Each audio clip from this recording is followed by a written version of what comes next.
ये मेरे सफ़र का चौथा और कश्मीर में तीसरा दिन है। मैं सुदन गली से अब निकलने लगा हूँ। ग्रीन वैली होटल का स्टाफ मुझे सी ऑफ करता है। ऐसा बहुत कम जगह होता है कि जहाँ होटल स्टाफ आपको इतनी अपनायत से रुखसत करे।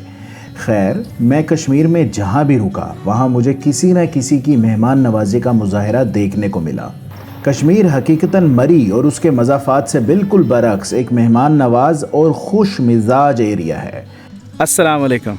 आज मेरा थर्ड डे है कश्मीर में और वो भी सोलो टूर। अभी मेरी डेस्टिनेशन है मुज़फ़्फ़राबाद और मुज़फ़्फ़राबाद से मैंने जाना है कश्मीर आबशार। वहाँ मैंने करना है नाश्ता। कश्मीर आबशार के बाद मैं देखूँगा रेड फोर्ट के बाद पीर चनासी, और अगर पीर चनासी अच्छी जगह लगी तो वहाँ आज कैंपिंग है और आपको दिखाएंगे अपना कैंपिंग का पूरा सेटअप और इंशाल्लाह एक रात कैंपिंग की गुजारेंगे। मैं सुदन गली से आ रहा हूँ और सुदन गली रोड जो है वो कहीं पे सही है, कहीं पे थोड़ा ख़राब है, लेकिन ये तोली पीर से बहुत ज़्यादा बेहतर है।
कश्मीर में आपको काफ़ी सस्पेंशन ब्रिज दिखाई देंगे। मुज़फ़्फ़राबाद से करीब मैंने भी एक सस्पेंशन ब्रिज पर टर्न लिया और इस पर राइड की।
सफ़र आगे बढ़ा और मैं आखिरकार कश्मीर आबशार पहुंच गया। कश्मीर आबशार एक बहुत ही दिलकश जगह है। ये दरियाए झेलम के दूसरे किनारे पर वाक़या एक टूरिस्ट स्पॉट है। बज़ाहिर लगता है कि ये कश्मीर में वाक़ है और इसकी एंट्रेंस है भी असल में कश्मीर से ही, लेकिन कश्मीर आबशार की जो स्पेसिफ़िक लोकेशन है वो खैबर पख्तूनख्वा का हिस्सा है ना कमाल की बात। दरिया के इस तरफ कश्मीर और दूसरी तरफ KPK। खैर, पहाड़ी इलाके सारे ही दरियाओं से डिवाइड किए गए हैं, जो कि एक पुराना और नेचुरल वे ऑफ डिवीज़न है। कश्मीर आबशार जाने के लिए दरिया क्रॉस आप दो तरह से कर सकते हो, एक केबल कार से और दूसरा बोट से। मैंने केबल कार को ज़्यादा ठीक समझा और इसमें बैठ के वहाँ पहुँच गया।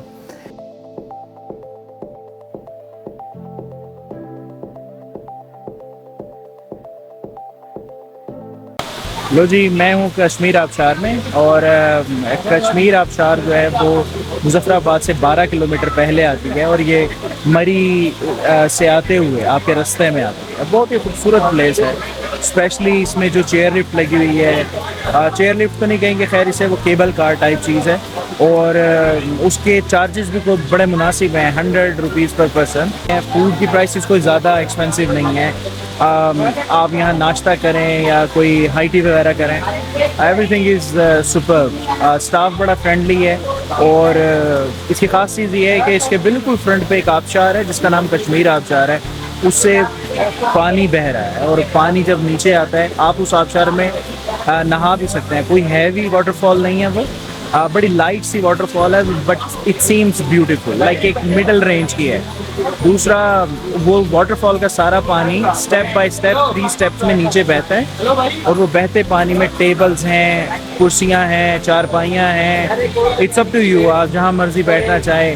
जैसे आज बहुत ज़्यादा बारिश हो रही है और मैं एक शेड के नीचे मौजूद चेयर पे बैठा हूँ। यहाँ के नज़ारे की खास चीज़ ये है कि मेरे बिल्कुल साथ स्विमिंग पूल है, और उसके दूसरी तरफ रिवर बह रहा है, और इसके इस तरफ से वाटर आ रहा है। I am surrounded by water which is very beautiful. तो मैं, this is the must recommended place to visit. आप डेफिनेटली इसे इंजॉय करेंगे अगर आप मरी से या किसी दूर दराज एरिया से भी आ रहे हैं वाया मरी धूरबन, तो आप इसे ज़रूर इंजॉय करेंगे। खूबसूरत। मैंने कश्मीर आबशार पहुंचकर यहाँ से नाश्ता किया, और मैं हैरान हो गया कि एक साहब ने, जो कि मुझसे अगली टेबल पर बैठे थे, मुझसे मेरा नाम, पता और सफ़र का पूछा, और चलते हुए मेरा बिल भी अदा कर गए।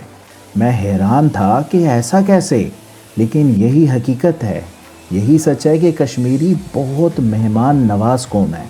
वो अपने इलाके में आए किसी भी टूरिस्ट के साथ बेशक आला तरीन रवैया रखते हैं, एक ऐसा रवैया जो हमें मैदानी इलाकों में कम ही मिलता है।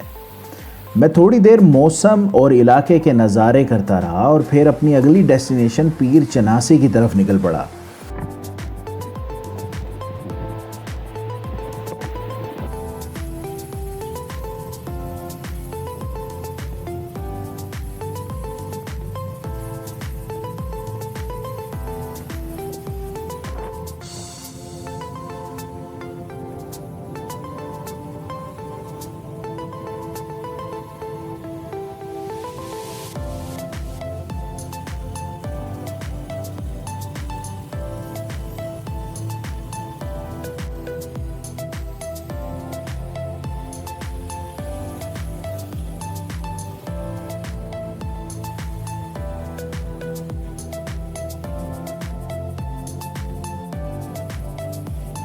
पीर चनासी मुजफ्फराबाद के गिर्द पहाड़ियों में से एक पहाड़ी की चोटी का नाम है।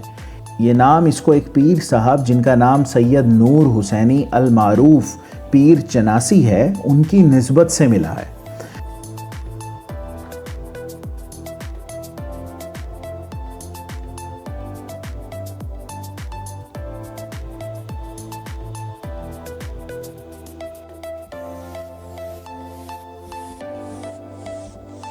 अभी मैं पीर चनासी की चढ़ाई पर ही था कि मुझे मुजफ्फराबाद का एक खूबसूरत व्यू दिखाई दिया।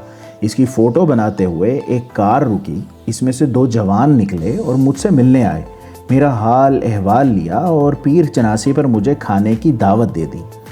अब मैं जब टॉप पर पहुंचा तो वो साहब मेरा इंतज़ार कर रहे थे। मैंने उनके साथ खाना खाया और उन्होंने मुझे वहाँ मौजूद लोकल कई बंदों से मिलवाया, जिसमें कि टूरिस्ट पुलिस भी शामिल है। अब ये ज़ियाफ़त थी एक स्ट्रेंजर की दूसरे स्ट्रेंजर की तरफ से। मुझे सच में यकीन नहीं आ रहा था कि कश्मीरियों का ये रवैया रियल है या फेक, क्योंकि मैदानी इलाकों में ऐसा बहुत कम होता है, और अगर होता भी है तो या तो उसके पीछे कोई मकसद होता है या कोई जान पहचान। खैर, जब लोकल पुलिस का रवैया भी फ्रेंडली और हेल्पफुल दिखाई दिया तो मुझे यकीन आने लगा कि मियाँ मुनाफ़क़त की ज़मीन के बाशिंदे हो तुम, और ये इंसानियत परस्त लोग हैं। इतना शशदर ना हो, इनके दिल साफ़ हैं। अब शाम हो गई थी और इन सब ने मेरा टेंट लगवाया और मेरा सामान रखवाया, और मुझे अपने कॉन्टैक्ट नंबर देकर गुड नाइट कहकर अपने घर चले गए। सोचा कुछ बातें शेयर करूं आपसे। मेरी कुछ ओपिनियन है पाकिस्तान में ट्रैवल के लिए। पाकिस्तान में ट्रैवल इतना मुश्किल नहीं है, इट्स ईजी। और सबसे बेस्ट चीज़ ट्रैवल की ये है कि जब आप इन नॉर्दर्न एरियाज़ में आते हो तो आपको बहुत सारे मेहमान नवाज लोग मिलते हैं। मैं यहाँ पीर चनासी पर हूँ इस टाइम, और आप मेरे व्लॉग में देखेंगे कि किस कदर मेहमान नवाजी का मुजाहरा पेश किया यहाँ के लोगों ने, जिसके लिए मैं सिर्फ क्लैप कर सकता हूँ और मैं उन्हें सैल्यूट कर सकता हूँ। क्योंकि अगर ऐसा ही मेहमान नवाजी कश्मीर के लोगों ने दिखाई तो वो दिन दूर नहीं कि हमारा मेजॉरिटी टूरिस्ट कश्मीर आना पसंद करेगा rather than going on any other place. मैं समझता हूँ कुछ चीज़ें हमें एज बीइंग अ ह्यूमन हमें ख्याल करना चाहिए जिनका। नंबर एक चीज़, सोलो ट्रैवल के अंदर आपको को बहुत ज़्यादा लंबे चौड़े प्लान नहीं बनाने चाहिए, जैसे कि मेरा प्लान है। दूसरा, सोलो ट्रैवल में मिनिमम सामान रखें। कैंपिंग का हैक मैं आपको एक चीज़ बताता हूँ। पाकिस्तान के अंदर हमें मेजॉरिटी कैंप्स जो हम ऑनलाइन या दूसरी दुकानों से मिलते हैं, they are low quality camps. हकीकत ये है कि नॉर्दर्न एरियाज़ के अंदर जब बारिश हो जाए तो कोई पाकिस्तान का बेस्ट क्वालिटी कैंप भी उस बारिश के आगे नहीं टिक पाता, और उसकी दो रीज़न है। एक ये कि यहाँ प्रॉपर कैंपिंग साइट्स नहीं है, और दूसरी चीज़ ये है कि हमारे लोगों को प्रॉपर कैंपिंग नहीं आती। तो हमेशा सेफ साइट्स पे कैंपिंग करें। दूसरा, कहीं भी चले जाएं, जहाँ यू नेम इट, आप जहाँ मर्जी कैंपिंग करना चाहते हैं, एंड आई बिलीव वहाँ पर कैंप साइट्स बनी हुई हैं and they provide you camps on rent.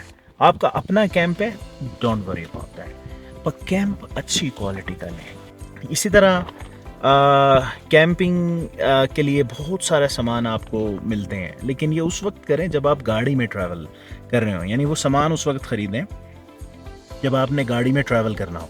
अगर आप गाड़ी में ट्रैवल नहीं कर रहे तो कैंप के बहुत सारी चीज़ें लेने का कोई फ़ायदा नहीं है। बाइक ट्रैवल के बीच में मैक्सिमम एक कैंप रखें अपने साथ एंड नथिंग एल्स। जितनी भी कैंप साइट्स पे गया हूँ मैं, तमाम जगहों पे खाने का इंतज़ाम ऑलरेडी अवेलेबल है एंड वेरी इकनॉमिकल रेट्स। दूसरी, आपको कैंप्स मिल जाते हैं 500 रुपीज़ पर night, which is mind blowing. Third thing, आप सिक्योर होते हो उन कैंप्स में क्योंकि वो ट्रेंचेस के साथ प्रॉपर तरीके से बनाए गए हैं। फोर्थ, अगर आप बाइक पर ज़्यादा सामान लेकर चल रहे हैं, दैट इज़ हार्मफुल। आपकी बॉडी दर्द करेगी, बाइक कंट्रोल करना समटाइम मुश्किल हो जाएगा, and it's really really hard. ये मुझे इस एक्सपीरियंस के बाद पता चला है कि कैंपिंग करनी चाहिए, जाना चाहिए। ये तमाम सामान नेसेसरी है, मेरे हिसाब से इट्स अ नेसेसिटी, लेकिन इस तमाम सामान को आप गाड़ी में रख के लेके जाएं। तो उम्मीद है आपको ये पसंद आया होगा। अपने साथ सेफ्टी के इक्विपमेंट्स रखें, अपने साथ लाइट्स का इंतज़ाम रखें, अपने साथ पावर बैंक्स का इंतज़ाम रखें, because nowadays we do have a lot of electronic equipments और हमें हर चीज़ को चार्ज भी करना है। तो कैंपिंग अगर आप रात को कर रहे हैं तो ऑब्वियसली आपके पास इलेक्ट्रिसिटी तो नहीं है डायरेक्ट, क्योंकि यहाँ पे कोई भी ऐसे कैंप साइट्स नहीं बने हुए जहाँ पे आपको इलेक्ट्रिसिटी का पोल मिल जाता हो। तो बेटर ये है कि आप इन तमाम चीज़ों का ख्याल रखें। ये छोटी छोटी चीज़ें हैं, लेकिन end of the day it makes your day definitely. अभी मैं टेंट में रेस्ट ही कर रहा था कि मज़ार का एक कासिद आया और मुझसे बोला कि जनाब, आपको पीर साहब ने महफिल में मदू किया है। मैं थोड़ा हैरान परेशान पीर साहब से मिलने चला गया। मज़ार के साथ एक छोटे से हॉल में पीर साहब सादगी से अपने मुरीदों को खाना खिलाने में मसरूफ़ थे। पीर साहब का तारुफ मुलाहिज़ा फरमाएं। बिस्मिल्लाहिर्रहमानिर्रहीम। हज़रत पीर सैयद नूर हुसैनी अल मारूफ शाह हुसैन बुखारी रहमतुल्लाह अलैह, ये अपने तबलीग इस्लाम के हवाले से बलोच शरीफ से आए और मुज़फ़्फ़राबाद डेरे लगाए। फिर जहाँ पर भी सरकार की बैठक हुई वहाँ पर पानी आज भी मौजूद है, वो जगह मौजूद हैं, वो पानी मौजूद हैं। और इसी तरह जहाँ पहुँचे उस वक़्त ये दारुल खिलाफा मुज़फ़्फ़राबाद वाला श्रीनगर होता था। ये पहाड़ियों से रास्ते होते थे, रोडें नहीं आती थी, और श्रीनगर जाते थे अपने तबलीग के हवाले से। इस इलाके में, इस एरिए में सिख और हिंदू वो बहुत थे। कई इनकी तबलीग के हवाले से मुसलमान हो गए, कलमा पढ़ लिया, कई भाग गए। और ये श्रीनगर तक जाते थे सरकार तबलीग के सिलसिले में, और वापस आए और सरकार वफात पा गए मकबरा जाएँ। और फिर गायबाना से लोग आना शुरू हो गए मुजफ्फराबाद शहर से, और हत्ता कि ख़वातीन पैदल अपनी मनते लेके अल्लाह इन औलिया इकराम की वसातत से लोगों की मनते पूरी करते। और आप पीर साहब की आल औलाद में से हैं? ये 10वीं 11वीं 12वीं पुश्त हमारी चल रही है माशाल्लाह। सरकार की। ये इस वक्त इधर तो जी ये थे गद्दी नशीन पीर चरासी, जो मज़ार आपको मिलता है ऊपर टॉप पे।